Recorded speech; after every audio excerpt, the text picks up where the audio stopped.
Ladies and gentlemen, this is TVP World. I'm your host, Benjamin Lee, and welcome aboard the Eastern Express.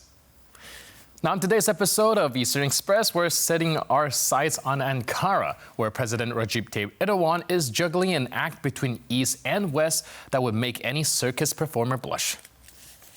So when it comes to Turkey and Greece, the long-standing border disputes have resurfaced, adding another twist to this geopolitical tightrope. What does Erdoğan have in store, and how is it going to affect the region? Let's take a look at a report to find out more.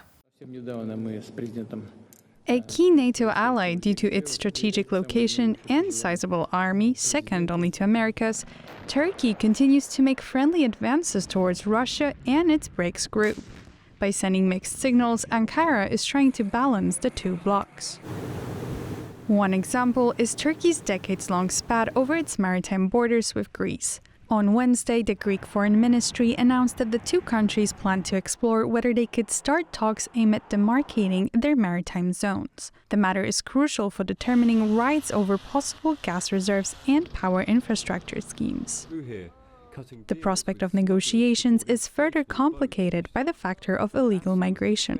Recently, Turkish media outlets published videos allegedly showing Greek vessels chasing migrant boats all the way to the coast of Turkey's Muğla province. The event has sparked diplomatic outrage. One of the videos appears to show a Greek Coast Guard boat allegedly approaching a beach on the Bodrum Peninsula. The Greek jet boat seems to be chasing a dinghy, possibly transporting a single person. In a phone call with the Greek Minister of Maritime and Insular Policy, Turkey's Interior Minister expressed discomfort, stressing that such violations were unacceptable. Meanwhile, Turkish Parliament Speaker Numan Kurtulmuş continued his four-day visit to Moscow, where he met with Russian leader Vladimir Putin. Russia and Turkey have similar parallel views, especially on the Middle East, especially in this war that Israel has started, not only against the Palestine people, but also against the people of the whole region. Relations between Turkey and Russia are developing very successfully in almost all directions. All in all, we are good neighbors. Kurtulmuş has spared no criticism of Israel, calling its actions against Lebanon unimaginable. He also expressed Turkey's desire to quickly join the Brics group, to which Putin replied that he expected Turkish President Recep Erdoğan in Kazan during the bloc's summit late October this year. And now let's take a look at the issue in greater detail. Now, Erdoğan, who, let's be honest, seemed to be playing geopolitical chess with a deck of poker cards, has been straddling the line between NATO and Russia with surprising finesse. Just look at Turkey's 2017 purchase of the S-400 missile systems from Russia, a move that got them kicked out of the F-35 program faster than you can say strategic autonomy. But here's the kicker. Whispers around Washington suggest that Turkey might get back into the F-35 club if, and that's a big if, they're willing to hand over those shiny Russian-made systems. It's like a geopolitical game of chicken, and Erdoğan's got his foot firmly on the gas. But why is Turkey so keen to have a finger in every pie? Well, it's not just about maintaining control in the Black Sea. Erdoğan has his eyes set on the Mediterranean as well. That's where the real drama with Greece heats up, and trust me, it's a story worth tuning in for. Now, Turkey and Greece have been at odds for decades, but recently there's been a flicker of hope. The Greek Prime Minister, Kyriakos Mitsotakis, and Erdoğan sat down for a chat.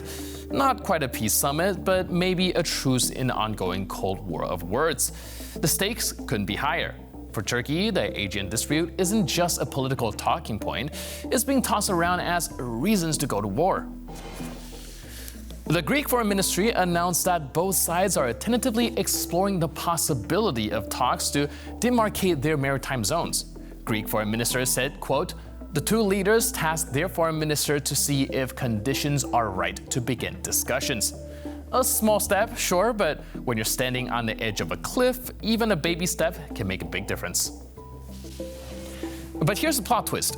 Turkey is cozying up to Russia more and more, and that's got everyone from Brussels to Washington on edge.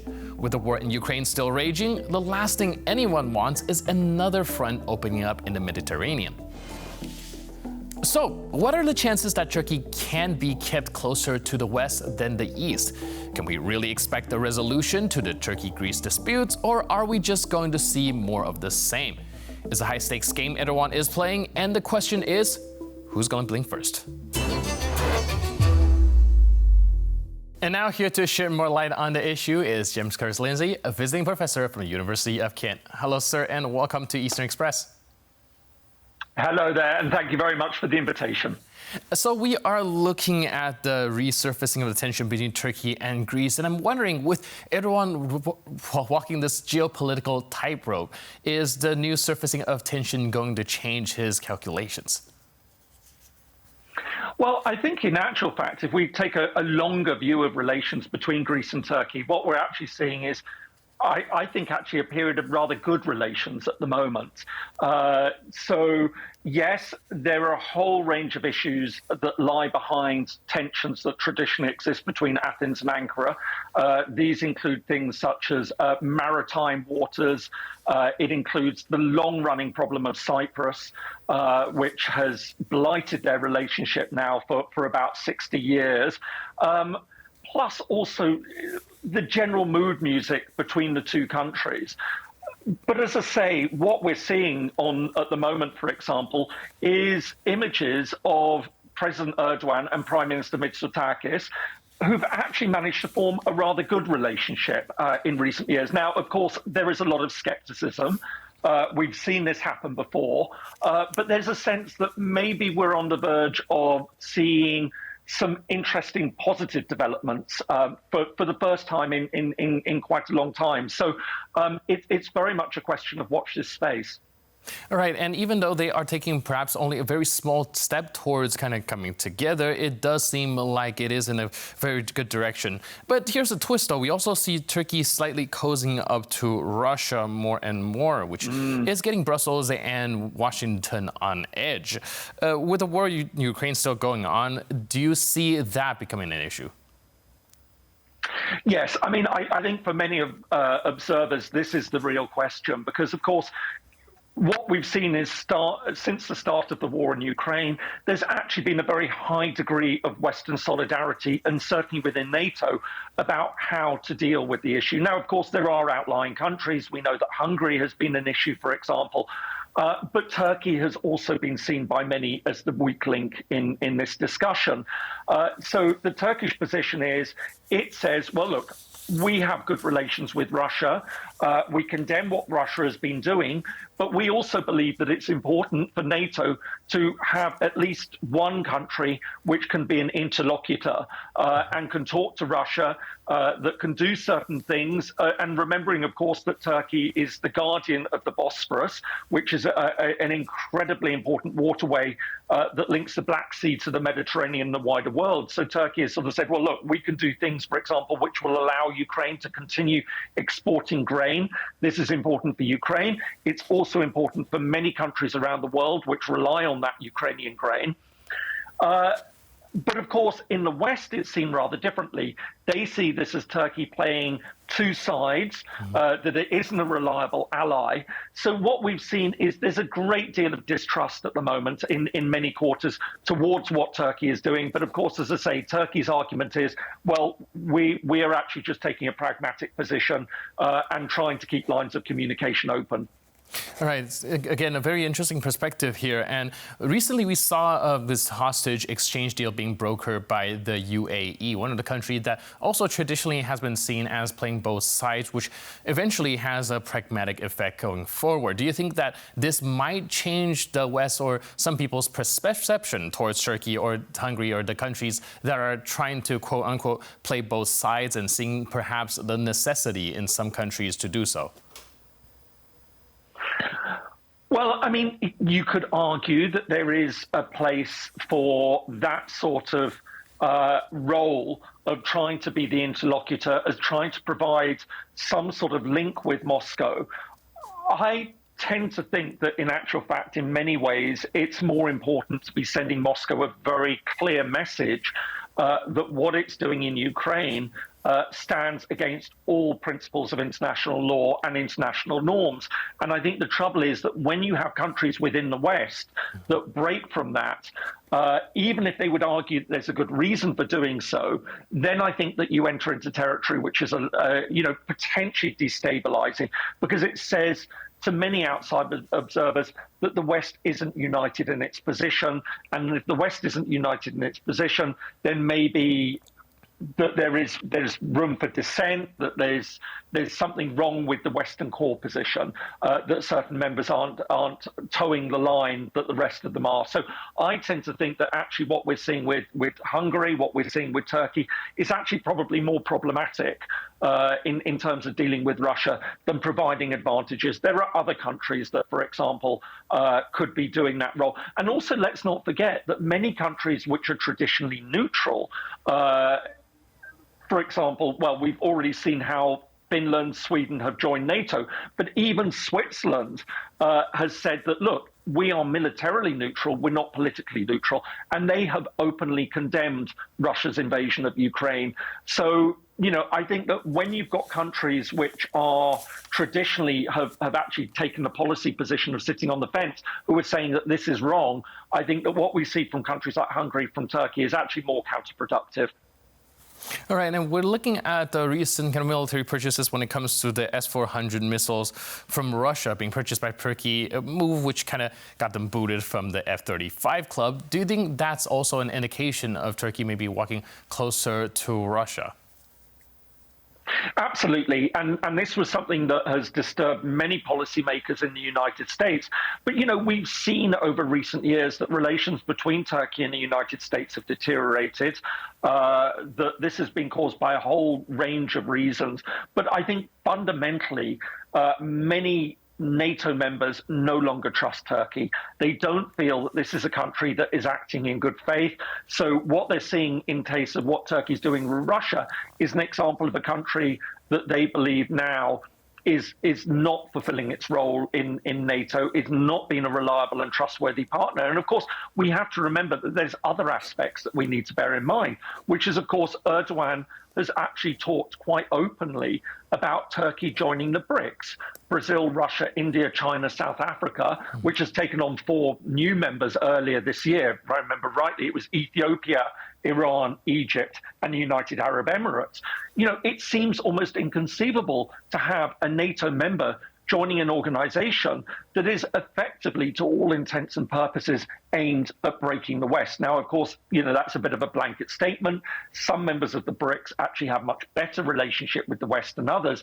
But, you know, talking about joining an organization which has Russia in it, has China in it, which openly speaks out against the West, this is not the sort of behavior that you would expect from a Western partner, let alone a NATO member.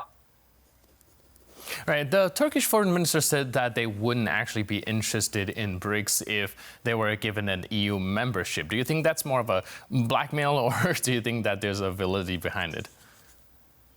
Well, I mean, the reality is that, you know, as we all know, the EU membership is not just something that you can be given, you know, just given like that. The EU is about a rule of law, about a body of laws, an extensive body of laws, which makes sure that when you're a member, that you can fulfill the requirements of that membership. And ultimately, it's an important economic club.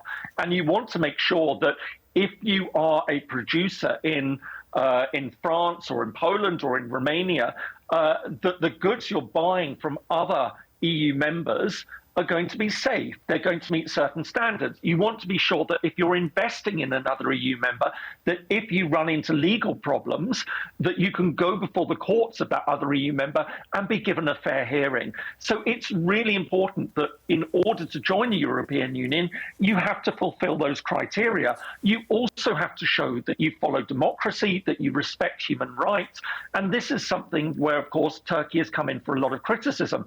So the idea that Turkey can just simply say, well, look, we aren't going to be joining an alliance against the West, alliance, softly put, against the West, if we're given EU membership, shows a fundamental lack of understanding about the requirements of EU membership and the hoops that Turkey needs to jump through. That said, and I think it's important, one can also understand Turkey's frustration because, you know, while Turkey has certainly not done enough in order to pursue EU membership, there's also a lot of questions about how serious the EU has been. So what we've seen is a steady deterioration in relations between Turkey, between the European Union, but this is playing out in all sorts of strange ways, and Ukraine, I think, has exacerbated those differences. Right, and speaking of the tension between Turkey and the European Union, and like you mentioned, Turkey kind of losing the good faith of a lot of Western European Union countries, does Erdogan's rhetoric of being this neutral interlocutor still hold ground if they are not, well, if they are losing faith within West and the trust within Western allies? Well, we have to accept that it's a very, very difficult balancing act when you're talking about dealing with a country like Turkey. So this is a large country. It's 80 million people, the second largest standing army in NATO. This is not a country that, while many Western leaders are deeply suspicious about direction Turkey's taking and feel that it's playing a two-faced game in many ways, is not a country that you necessarily want to alienate. So what you will hear is people saying, well, Turkey should be thrown out of NATO. I think there would be a lot of sympathy for that at a theoretical level. But on the other hand, countries will look at Turkey and say, listen, if we were to do that, would we be creating more problems than we're solving? And I won't use the old, I think it was at Johnson or Nixon, better to have them, on the inside going out than on the outside going in.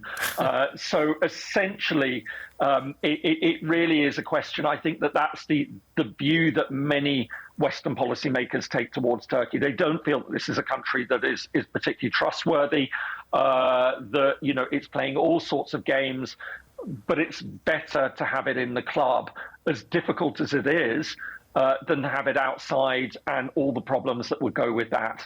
Right. Is the sentiment the same, or at least very similar, when it comes to Turkey's involvement in the UN?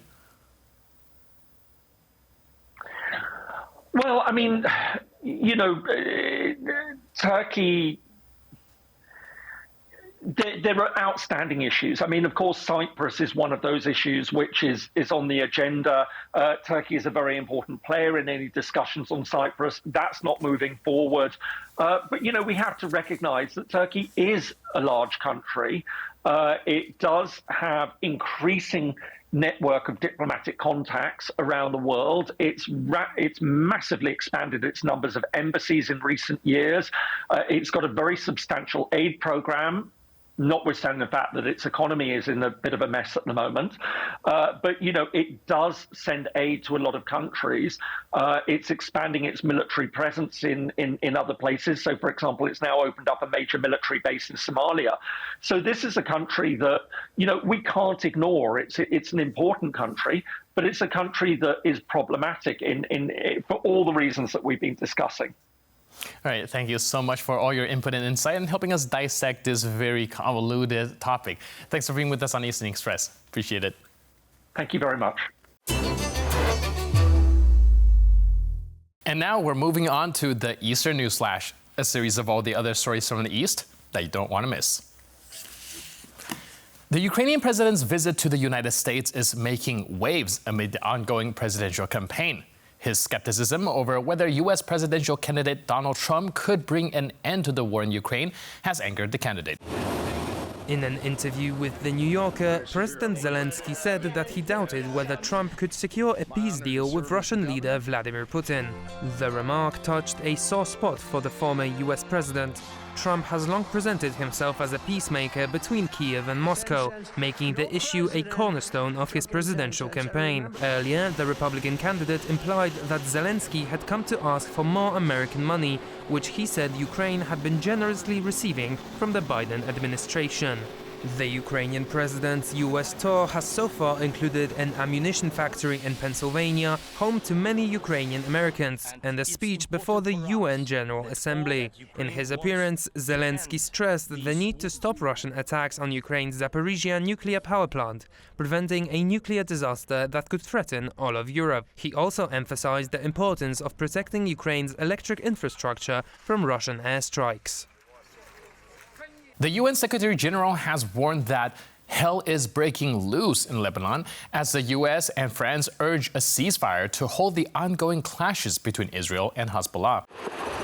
Following a fierce three-day bombing campaign that has killed over 600 people in Lebanon, Israel's top general hinted that Tel Aviv was preparing for a possible ground operation. In a joint statement, US President Joe Biden and his French counterpart Emmanuel Macron called for a temporary 21-day ceasefire between the warring parties, saying it was time for a settlement on the Israel-Lebanon border that would allow civilians to return to their homes. The officials warned that the hostilities threatened to devolve into a full-out war at great cost to civilians. The call for ceasefire was supported by the EU and 9 countries, including Saudi Arabia, the United Arab Emirates and Qatar. Regardless of the plea, Israeli Foreign Minister Israel Katz rejected the proposals on Thursday, while Prime Minister Benjamin Netanyahu said he had not responded but told the army to continue its operation.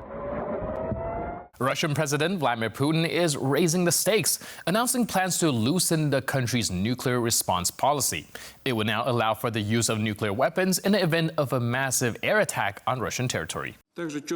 Under the overhauled regulations, Moscow would consider the use of conventional weapons by another state as a pretext to nuclear response if the attack generated a critical threat to Russia's sovereignty. The new rules would also allow Russia to launch nuclear weapons if attacked by a non-nuclear country supported by a nuclear power, which would be considered as a joint attack by both countries. This is believed to be taken aim at Ukraine, which is a non-nuclear state receiving military support from the US and other nuclear-armed countries. The move comes as Ukraine is campaigning for permission from Western allies to use long-range precision weaponry to strike targets deep inside Russia. The new rules define any breach of Russia's borders by military equipment such as drones, airplanes and missiles as a valid pretext for a nuclear response.